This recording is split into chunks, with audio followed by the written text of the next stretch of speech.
This together call is right being now. recorded. Certainly, we want to appreciate everybody for Mm-mm. audio. We want to make certain. I'm so grateful that everybody is here today, and so let me just share a few things in these few moments that we have together. I was listening to Kathy introduce me, and I'm appreciative of the introduction. I'm appreciative of the acknowledgement. But if I was to be honest with you, the truth of the matter is, I am just being myself.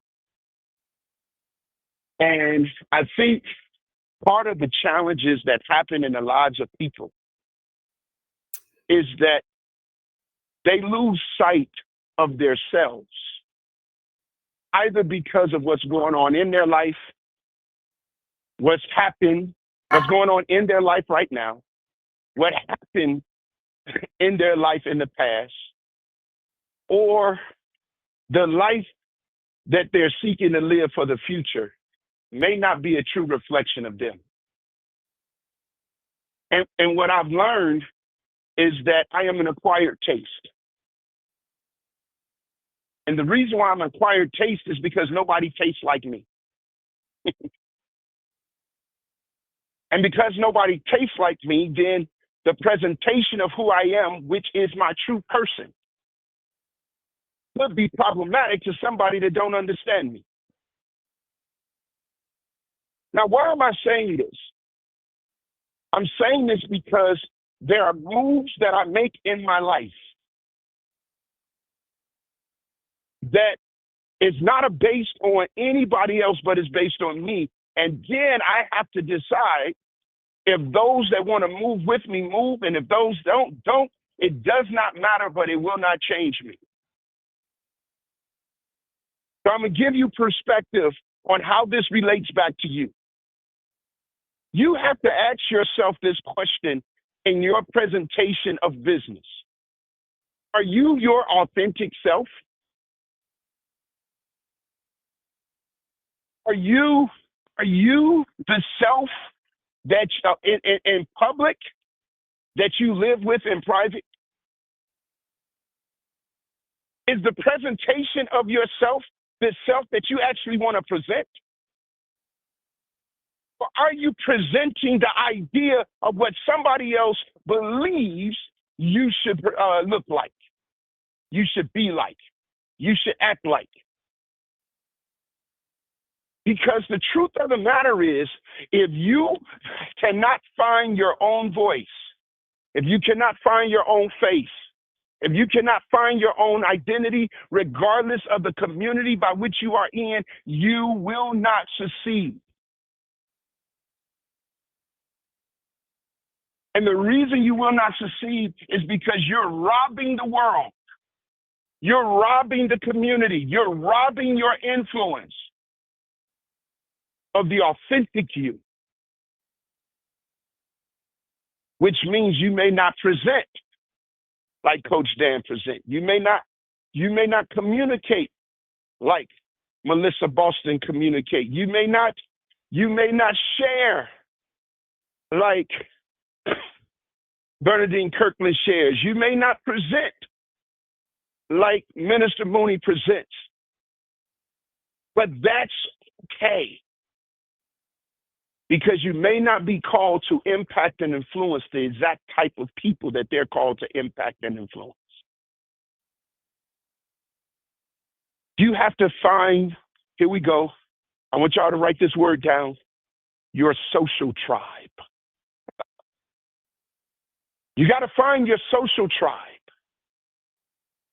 Because when you find yourself, and that does not mean that the relationships that you have with people that are different, that are not like you and all of those things, that does not mean that those relationships are not valuable.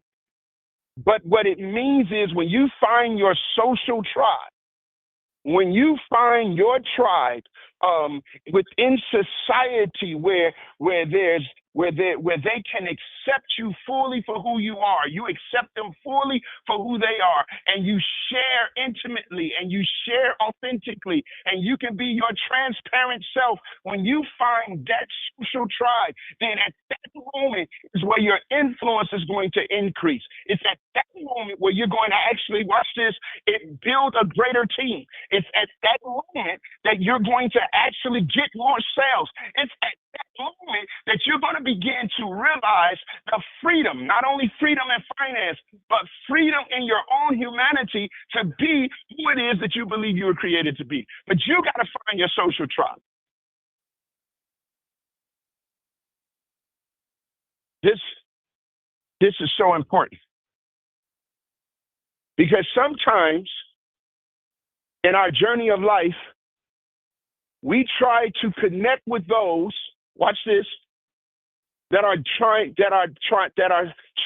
seeking to disconnect from us. And we do it because of this need of acceptance or this need of some apparent victory, this need for some apparent conquering. And I'm saying that there's a tribe that you don't have to convince to accept you. They're just waiting on you. They're waiting on you. I'll give you an example of what I'm talking about. Just one example. As I knew that I was about to purchase this bowling alley, one of the things that I was doing is I was looking for everybody. I was looking for people to hire. And I was going outside of my tribe to find them. I was going outside of my tribe to find them because I had never ran a bowling alley before. Know nothing about a bowling center. I just know business. I just know what I'm led to do. And let me tell you this. Sometimes there will be something that you are led to do that nobody else is going to understand. And everybody is going to tell you don't do it because they can't see from your vision, your perspective. They don't feel what you feel. And don't you ever in your life let somebody tell you that what you see is not real. If you believe it, if you see it, if you believe it, and this is something that in you believe you can make happen, don't allow somebody else's nay to be your yay. Getting back to the point. Try it. Because, and let me tell you why I'm telling you this, because I know for a fact that as you seek to build your business, there are people that's going to say things to you. They're going to say, oh, you'll never make money that way. They're going to say, oh, this is just another pyramid scheme. They're going to say all of these crazy things to you. They're going to say, why don't you go and get a real job? They're going to say all of these stuff because they do not see what you see. They do not believe what you believe. And as a result, they are interjecting their own thoughts and ideas on your purpose, on your destiny. And the truth of the matter is, what's yours is yours. And if you believe it's yours, then you got to go get it. Because if you can believe it, it doesn't matter who else doubt it. And if you go after it, you will have it. I'm just saying what I'm telling y'all. I'm just telling you what I'm telling you. But you got to believe it for yourself. So let me get back to the tribe. I'm sorry, I don't know who this is for. But I want to get back to your tribe, finding your tribe. So I went to several people.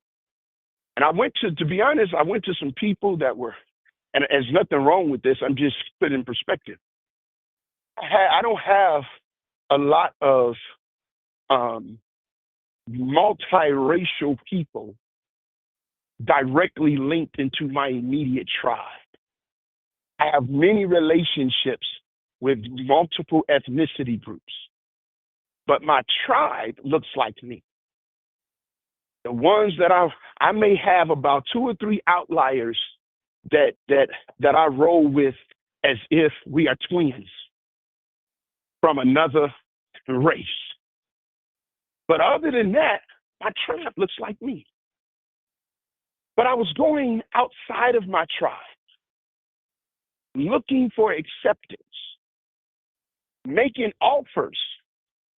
I offered one gentleman $47,000 plus bonuses to start to be my GM. I just met him. I heard about him. I pursued him. He was not part of my tribe. He agreed to it or what have you. I left the country, sent him the employment agreement. He never signed it. Came back, asked him what was going on, what have you. He said that prior to me, he was looking for other jobs, and another one came through that's more in alignment with what he wants to do. That was a lie. Then I went after another guy that's been in the industry for 30 years. Again, not a part of my tribe. Don't know him. Took him to breakfast. Was about to buy the man a car as a sign-on bonus. Offered him $40-something thousand or what have you. And then all of a sudden he started missing. He started not answering the calls or what have you. I pursued him. I'm just telling y'all, Pat.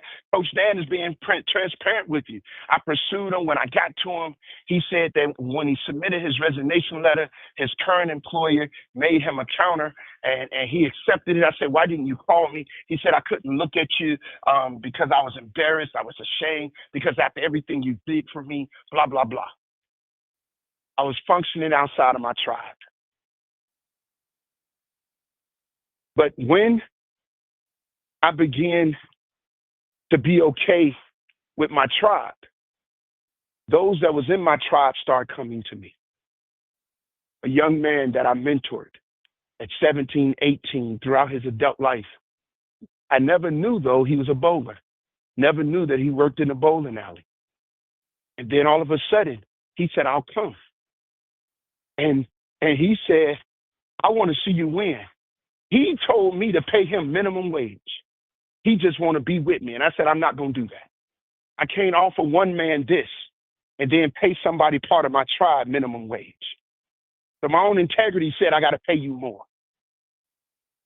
Then I was looking to hire all these different firms. And then one of my brothers I've known for 30 years pull up. And I started talking to him. And I saw him. I said, man, you part of my tribe. You're like family. Put him on, hired him as our director of marketing and promotions. And the first post he did, we got over 300,000 views, 700 shares, 2,000 likes. As I just started functioning within my tribe. Then all of a sudden, my pro shop became the guy that drilled my first ball 30 years ago, my tribe. We were looking for a mechanic, and I was going after all of the big names, and all of a sudden they sent some guy that I never met before, and then some guy, when he walked in, he said, that's the pastor. My tribe. You got to understand that if you can find your tribe, stay within your tribe, and build, then you're and I'm not talking about people that you know. I'm talking about people that know you. I'm talking about people that trust you. I'm talking about people that care about you. And guess what? Everybody got them kind of people in their life. The problem is we have a struggle with identifying those people because we're always looking for us that's not looking for us because there's a need to be accepted. And as a result, we find ourselves chasing rabbits, chasing moving carrots. But I just want you to get back to the basics. Get back to the foundation of your business. And that's you. You are the difference maker. If you're going to be successful, you are the difference maker. Be creative with your tribe. Well, Coach Dan, because I just heard somebody say this right now as I was talking, and wait a minute, I got to get ready to go. But let me say this real quick. I just heard somebody say, well, Coach Dan, I have exhausted my contact list. Everybody that I know, I've told about this business. And that may be the case. That may be the case. You may have told everybody you know about the business. But there's a difference between telling them and showing them. There's a difference between selling them and showing them. There's a difference between bringing them within your community of the context of the relationships that you already have with them. And I'm going to tell you this. You may have exhausted everybody that was top of mind. What about those that you haven't thought about in a long time? And don't think about them to sell them. Think about them to re-engage them, because at one point in time, they was a part of your tribe. My brother from Director of Marketing and Promotions, we hadn't done anything together in a long time. Matter of fact, he'll call sometime, I don't answer. I call him, he don't answer. The guy from the pro shop, I haven't talked to that man in over 20 years. He still was a part of my tribe. And he would spend hours and hours upon hours on a daily basis showing me how to throw that bowling ball when I was in my early 20s. So listen, you guys, I'm going to stop right here. Kathy, I pray that this Coach Dan rant was something that somebody that was listening can take away from and become better as a result of it. And can I tell you a secret about being better? Being better is just being you. Being better is just being your true self. Because every time you become a cheap rendition of somebody else, you rob the world of the gift that God gave. All right, I'm going to stop right there. Thank y'all so much for listening. Oh, I love that. Oh my God. A better Kathy, a better Dan, a better Rochelle, a better Willie. I mean, my God, how can we not think about that every day, Dan? I mean, you just blew the roof off, dropped the mic, and scratched the record. Okay. I love it. I love it. Okay. So, guys, today is Tuesday, and today is the day that we have our 360 certified meeting. So if you're in that group, you know that that's going to happen 7 p.m. Central, 8 p.m. Eastern. And also tonight, look in your email, because your CEO, Melissa Boston Otoyebi, is going to have a special Zoom about the new book and the new comic book. So guys, you got to be there. Oh my God, wait till y'all see this. It is phenomenal.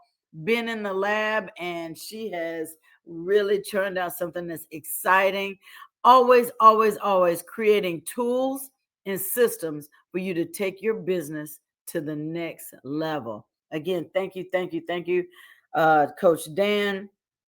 We got to be better. We got to stay with our tribe and just be better us. Take that with you. So, guys, I want you to go out and have an Akana kind of day. Don't forget about rebounding today. And we'll see you on tonight's Zooms. Have a great rest of your Tuesday.